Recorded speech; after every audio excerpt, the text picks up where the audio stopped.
again, Cricut lovers. Thank you so much for tuning into my channel. I made this project yesterday and I posted it to one of the Cricut Facebook groups, and I had a huge response on different questions, how I did it, fonts that I used, and what have you. This is a glass tile from Home Depot, and this is going to be a wedding present, and I have etched their last names into the tile, and then their names are in vinyl, and people wanted to know how to do this, and someone for me found a video of someone doing this, but I thought for my own channel I would do a video for my own channel. So I'm going to hop on the computer and show you how I designed it in Design Space, and then we will come back and I will show you how I etched it. Okay, I have made my way over to my computer and I have a new project started. And for my template, I am going to insert a shape. I selected a square and I'm going to turn that into a rectangle that is the exact same size as my tile. I'm going to unlock my proportions, and my tile is exactly 12 wide by 4 high. And I'm going to change the color to white. Okay, and for my fonts, I already surfed through my fonts, and I'm going to stick with Gorni, G-O-R-N-I, for my what I'm going to etch. Okay, I'm going to search my font for that name. It's this one. There was a couple of close second and thirds, but I liked the way this M looked, and all the other letters, I really liked the way it looked. Okay, I'm going to position this on my tile.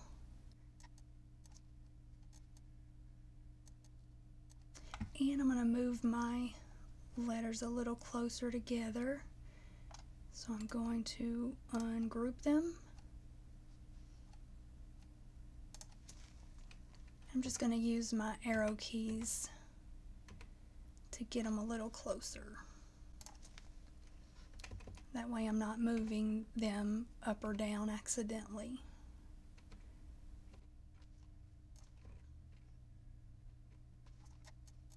Okay, I'm going to select them and I'm going to go ahead and weld them together.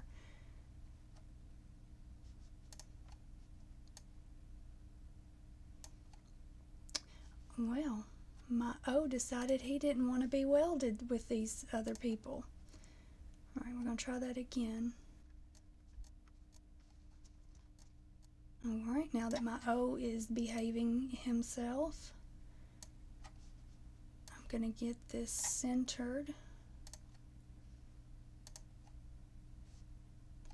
Okay, and I'm going to change the color so I can get a better idea of what it will look like as just kind of a faint shadow like on my tile. Okay, and once again, I already surfed through my fonts and I found Legacy that I really liked. The G, I already played with this earlier so I could go faster when I recorded. So I put in all my letters using the Legacy font, and then I have welded them together. I thought I would save you watching that because I do have a video that I've made showing you how to weld your scripted fonts. So bring this to the front.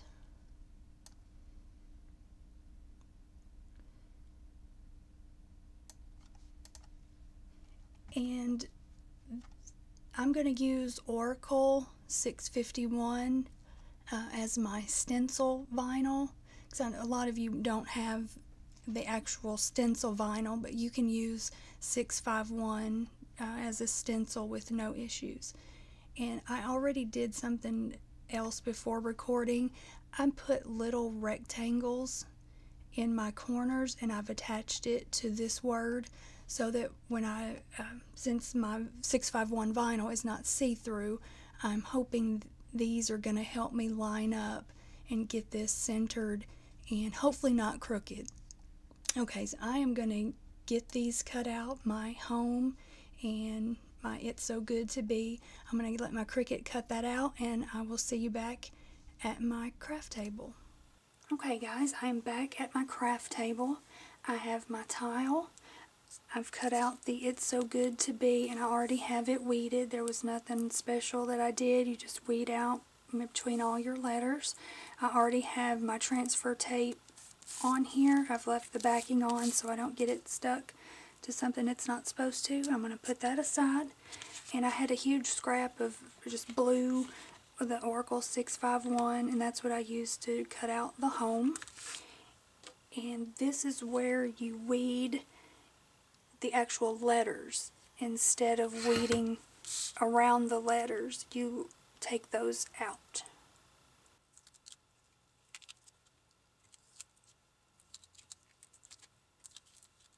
Okay, so this is what will be etching.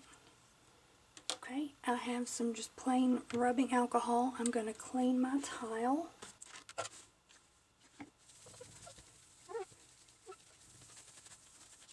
Okay, and now I have some transfer tape. This is 6-inch size. I get this from crafterscornersupplies.com.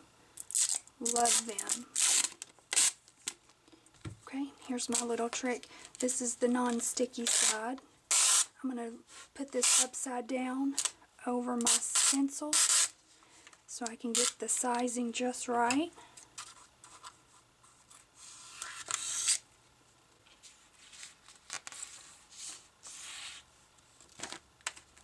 And then I'll flip it over to sticky side down.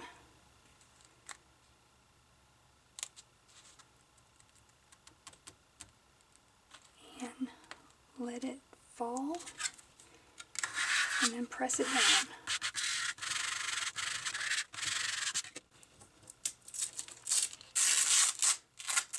Okay, I've burnished it down. And then I'm going to peel the backing off on itself.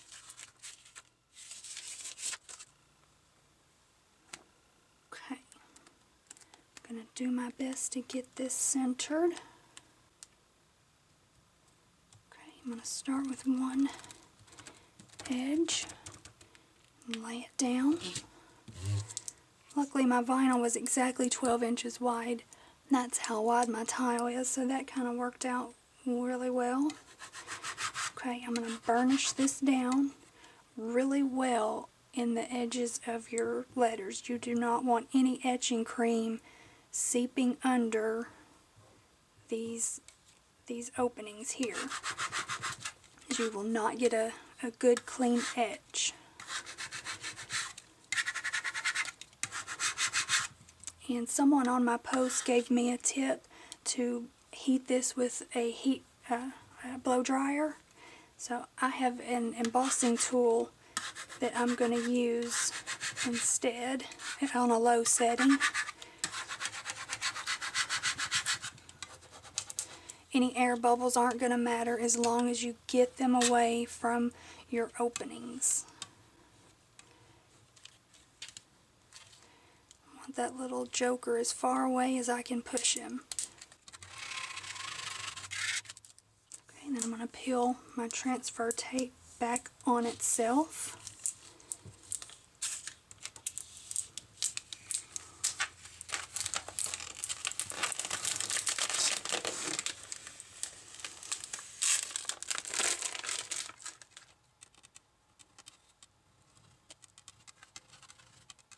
I'm going to try to lift that up and get that air bubble out. Oh, that's not coming up. Okay, that air bubble is far away from my E. Okay, I'm going to shoot this with a low heat from my heat tool.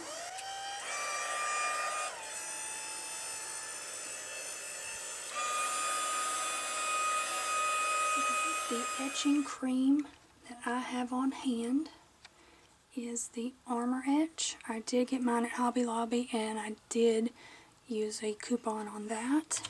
Okay, I'm going to give it a little shake. And this stuff, you do not want it to touch your bare skin. So I'm going to try to be very, very careful. I'm going to pour some into the lid.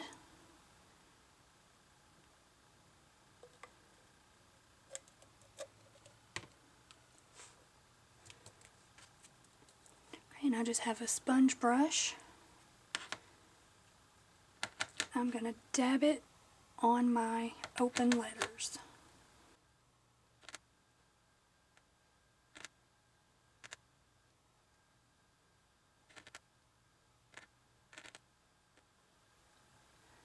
You want it to be as thick and even as you can possibly get it.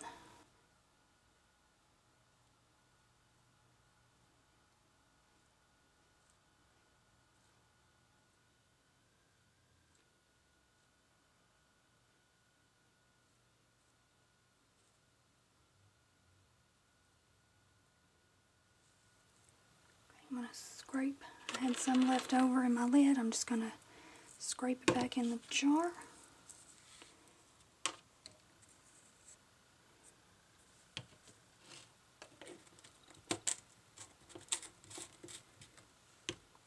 Okay, I'm going to let this sit for 25 to 30 minutes and let the etching cream do its job.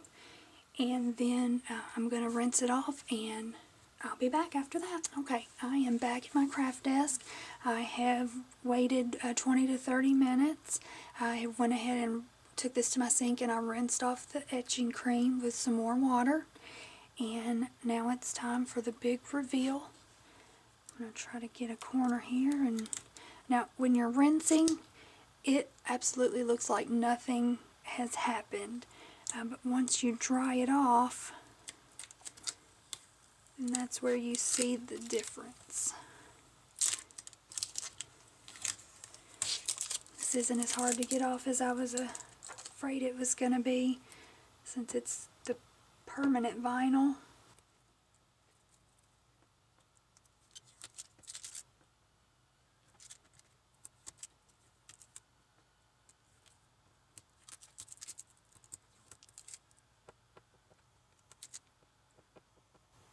Okay, maybe I spoke too soon on that one. Okay, finally got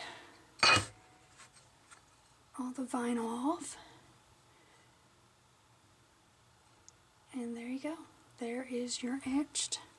I still have some residue. Okay, I'm going to take the rubbing alcohol again and get off any sticky residue. And I see there is a little flaw in the tile. I noticed that. I ordered these from Home Depot because I don't have a local one. And next time I get these, I'm going to go to the store and actually pick out my own, because there's a little flaw in the white of the back of the tile right there. So I would go pick out my own and get some that aren't like that. I'm going to bring back in my It's So Good to Be.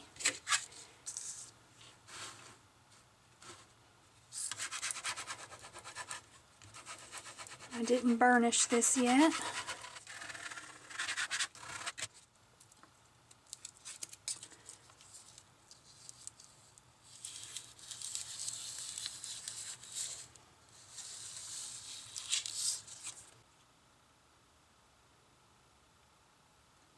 I think that looks pretty good. I'm going to stick down one corner.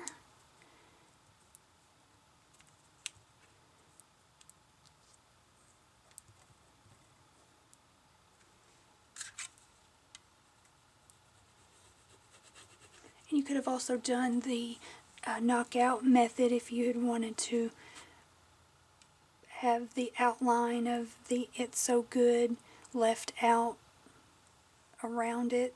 I've seen other people do that as well. I'm going to heat up my tile just a little bit.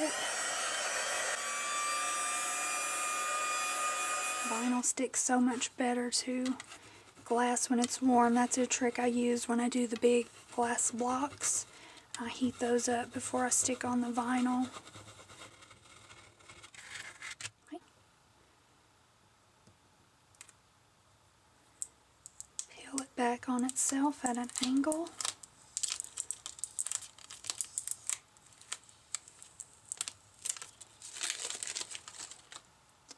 Alright, how cute is that?